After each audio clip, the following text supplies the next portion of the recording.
इससे देश की एकता अखंडता को बहुत खतरा रहेगा। और हम लोग जिस तरह से पहले अंग्रेजों ने हिंदुस्तान पे कब्जा किया था, इस तरह की घटना दोबारा न हो सके, इसलिए हम लोग इसके खिलाफ में हैं और हम लोग सब सैनिक लोग इसके लिए खड़े हुए। महेबा ब्लॉक के निवाड़ी में विशाल समाजवादी सैनिक सम्मेलन की बैठक हुई संपन्न। निवाड़ी कला के सैनिक गेस्ट हाउस में आयोजित की गई बैठक।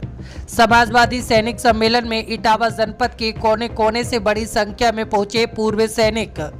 बैठक में समाजवादी पार्टी को मजबूत करने के लिए पूर्व सैनिकों ने की चर्चा। बैठक में पूर्व सैनिकों को फूलमाला पहनाकर किया गया सम्मानित। समाजवादी सैनिक प्रकोष्ठ के प्रदेश अध्यक्ष कर्नल शरद शरण, मंडल प्रभारी जयवीर सिंह, जिलाध्यक्ष कमलेश यादव की मौजूदगी में संपन्न हुई बैठक।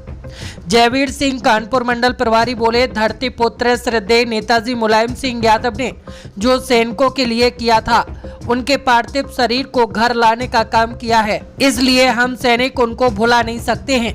उन्होंने ही सैनिक प्रकोष्ठ को खड़ा किया है।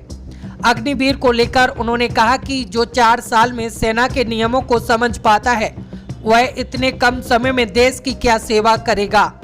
इसलिए हम सब सैनिक इसके खिलाफ में हैं। हम सैनिक लोग देश की एकता अखंडता पर आंच नहीं आने देंगे, चाहे जान क्यों ना गंवानी पड़े।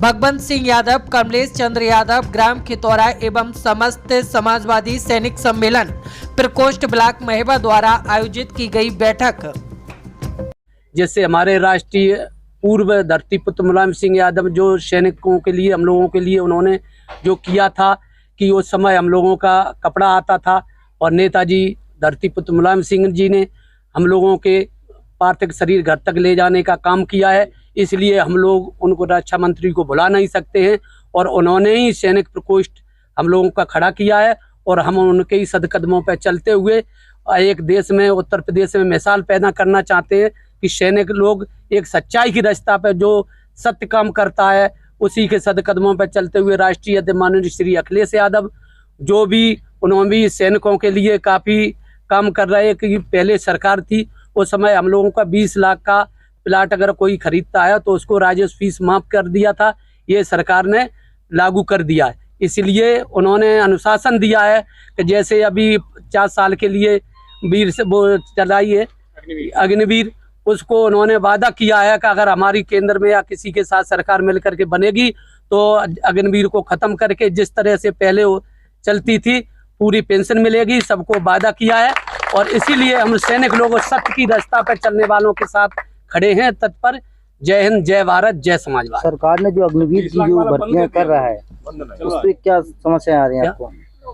जो अग्निवीर जो योजना चलाई है, उससे जो युवा हैं उनको कहाँ तक लाभ? सर ये है कि उसमें 5-4 साल हम सैनिकों लोगों को मालूम है कि 1-2 साल तो रगरूटी में निकल जाता है और उस समय वो कहाँ से सेवा कर सकता है। उसको 2 साल पहले हम लोग सोचने लगते हम तो घर जाएंगे, तो वो देश की सेवा क्या करेगा? वो तो केवल गया और वापस आ जाएगा। इससे देश की एकता अखंडता को बहुत खतरा रहेगा। और हम लोग जिस तरह से पहले अंग्रेजों ने हिंदुस्तान पे कब्जा किया था, इस तरह की घटना दोबारा न हो सके, इसलिए हम लोग इसके खिलाफ में हैं और हम लोग सब सैनिक लोग इसके लिए खड़े हुए। आपने देखा होगा जब देश में अंग्रेजों का शासन था, उस समय सुभाष चंद्र बोस ने एक सेना बनाई थी, आज़ाद हिंद सेना, वो सैनिकों की ही बनाई थी और उस सैनिकों ने उस समय इतना हम लोगों का उनका सहयोग दिया था और देश को आज़ाद कराया। और दूसरे बार फिर ऐसा देश में एकता अखंडता पे आंच आ रही है, तो हम सैनिक लोग फिर खड़े हो रहे हैं कि देश की एकता अखंडता पे आंच नहीं आने देंगे, चाहे कुछ भी हो जाए।